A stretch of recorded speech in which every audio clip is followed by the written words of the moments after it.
नमस्कार, मैं हूं आदित्य गौरव और आपने कंट्री इनसाइड न्यूज़ का डिजिटल प्लेटफॉर्म देखना शुरू कर दिया है। आगामी 19-20 अक्टूबर को बिहार हिंदी साहित्य सम्मेलन का 43वां महाधिवेशन शुरू होने वाला है। इस मौके पर बड़े बड़े शख्सियत शिरकत करने वाले हैं, जिनमें झारखंड न्यायालय के पूर्व मुख्य न्यायाधीश श्री रवि रंजन, जीतन राम मांझी और साथ ही साथ बिहार सरकार के अपर सचिव श्री मिहिर कुमार सिंह भी विशिष्ट अतिथि के तौर पर शामिल होंगे। आज हमारे साथ मौजूद हैं बिहार हिंदी साहित्य सम्मेलन के अध्यक्ष डॉक्टर अनिल सुलभ। सर, ये साहित्य को लेकर के बहुत बड़ा कार्यक्रम है, तो साहित्य प्रेमियों के लिए इसमें क्या संदेश है?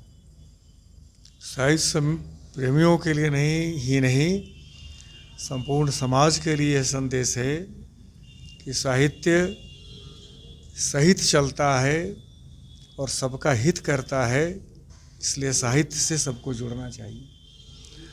और कल से बिहार हिंदी साहित्य सम्मेलन का 2 दिवसीय 106वां स्थापना दिवस समारोह और 43वां महाधिवेशन आरंभ हो रहा है।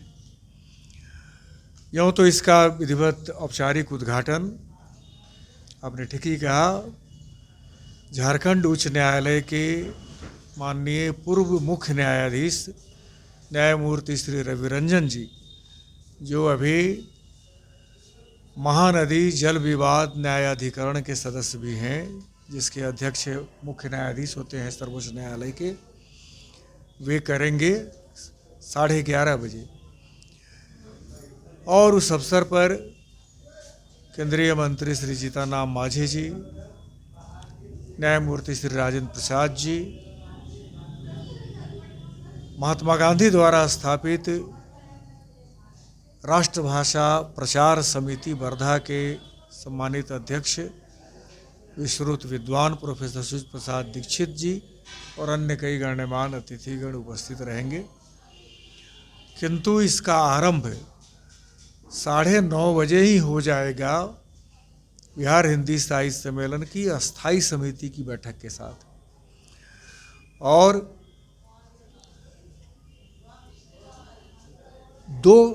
3 वैचारिक सत्र कल होंगे, जिसमें पहला सत्र भारत की राष्ट्रभाषा और अन्य भारतीय भाषाओं पर इसका प्रभाव विषय है। और क्योंकि यह अधिवेशन महाप्राण पंडित सूर्यकांत त्रिपाठी निराला और कलम के जादूगर रामवृक्ष बेनीपुरी जी को समर्पित है, इसलिए इन दोनों विभूतियों के ऊपर 2 वैचारिक सत्र होंगे अलग अलग। एक का विषय महाप्राण निराला की काव्य दृष्टि और दूसरे का विषय रामवृक्ष बेनीपुरी की भाव भाषा है। इन तीनों वैचारिक सत्रों के बाद संध्या में एक भव्य सांस्कृतिक कार्यक्रम होगा और अगले दिन यानी कि 20 अक्टूबर को भी 2 वैचारिक सत्र होंगे। प्रथम सत्र का विषय है विश्व बंधुत्व और भारत की अवधारणा, तथा एक दूसरे सत्र का विषय होगा यानी कि 5वें सत्र का, बल्कि जिसे हम अंतिम वैचारिक सत्र कह रहे हैं, साहित्य के नए प्रश्न इसका विषय है। इन सभी सत्रों के समापन के पश्चात भोजन का अवकाश का समय होगा। भोजन के अवकाश के पश्चात एक विराट और भव्य कवि सम्मेलन आहूत है। विश्रुत कवि पंडित बुद्धिनाथ मिश्र जी की अध्यक्षता में वह कवि सम्मेलन होगा, जिसमें देश भर के दर्जनों कविगण कवयित्रियाँ अपने काव्य पाठ प्रस्तुत करेंगे। और 4:30 बजे से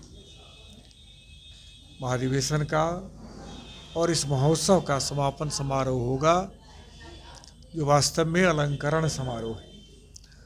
और इस समारोह में देश भर से आए मनीषी विद्वानों और विदुषियों को हम बिहार के मनीषी साहित्यकारों के नाम से नामित अलंकरण देकर उन्हें सम्मानित करेंगे, विभूषित करेंगे।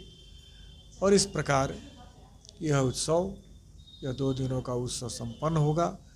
मुझे पूरा विश्वास है जिस प्रकार संपूर्ण बिहार से नहीं, भारतवर्ष के अनेक स्थानों से, प्रांतों से जिस तरह से उत्साहवर्धन समाचार आ रहे हैं, लोग जुड़ना चाहते हैं, लोग प्रतिनिधि बन रहे हैं, तो मुझे लगता है कि बहुत बड़ा उत्सव संपन्न होगा, ऐतिहासिक उत्सव होगा। बिहार के साहित्यकारों के लिए, बिहार के साहित्य प्रेमियों के लिए, विशेष रूप से हिंदी प्रेमियों के लिए यह उत्सव बहुत ही महनीय होने वाला है। मौजूदा समय में सर डिजिटल ज़माना है और बिहार के साहित्य से जुड़ा ये बहुत बड़ा कार्यक्रम है और बड़े बड़े विद्वान और विदुषी भी यहाँ पर आने वाले हैं। तो युवा साहित्यकारों को सर आप क्या संदेश देना चाहेंगे और क्या कुछ उन्हें मिल सकता है इस डिजिटल ज़माने में, कैसे वो साहित्य की ओर बने रहें और हिंदी के लिए काम कर सकें? और युवा किसी भी राष्ट्र की बड़ी शक्ति होती है। ये युवा पीढ़ी जो है, तो युवा जब रचनात्मक कार्यों में लगेंगे तो निर्माण होगा। युवा जब विध्वंस के काम में लगते हैं तो विध्वंस भी हो जाता है। तो एक बड़ी शक्ति है, युवा शक्ति जो है एक बड़ी शक्ति है और इस शक्ति का सदुपयोग तभी हो पाएगा और समाज को इसका पूरा लाभ तभी मिल पाएगा जब युवा रचनात्मक कार्यों से जुड़ेंगे, साहित्य के कार्य से जुड़ेंगे, क्योंकि साहित्य, कविता, गीत ये सब मनुष्य को संस्कारित करते हैं, संस्कार मिलता है साहित्य से। तो इसीलिए युवाओं को जोड़ने के लिए कई प्रकार के प्रयास हो रहे हैं। एक तो बड़ा काम यह हुआ है कि इस अधिवेशन के प्रतिनिधि शुल्क में आधे की छूट दी गई है विद्यार्थियों और युवाओं को। तो इससे युवा उत्साहित होकर के जुड़ भी रहे हैं और मैं मानता हूं कि भारतवर्ष की युवा नई पीढ़ी, रुचि संपन्न पीढ़ी है, अब बाद में कुछ लोगों को छोड़ करके, और यह पीढ़ी बहुत ही संवेदनशील भी है, क्रियाशील भी है, महत्वाकांक्षी भी है। इसको रचनात्मक दिशा देने की आवश्यकता है, तो बिहार हिंदी साहित्य सम्मेलन कर रहा है और अन्य से भी अपेक्षा रखता है। दर्शकों, ये थे बिहार हिंदी साहित्य सम्मेलन के अध्यक्ष डॉक्टर अनिल सुलभ। इन्होंने बताया पूरे कार्यक्रम के खाके के बारे में कि क्या कुछ विशेष होने वाला है और साथ ही साथ युवाओं को भी संदेश दिया है कि युवाओं को साहित्य से जुड़ना चाहिए ताकि उनमें संस्कार और भी चीज़ें, अच्छी चीज़ें डेवलप कर सके और वो अपने जीवन में आगे बढ़ सके। मैं पटना से आदित्य गौरव, देखते रहें CIN।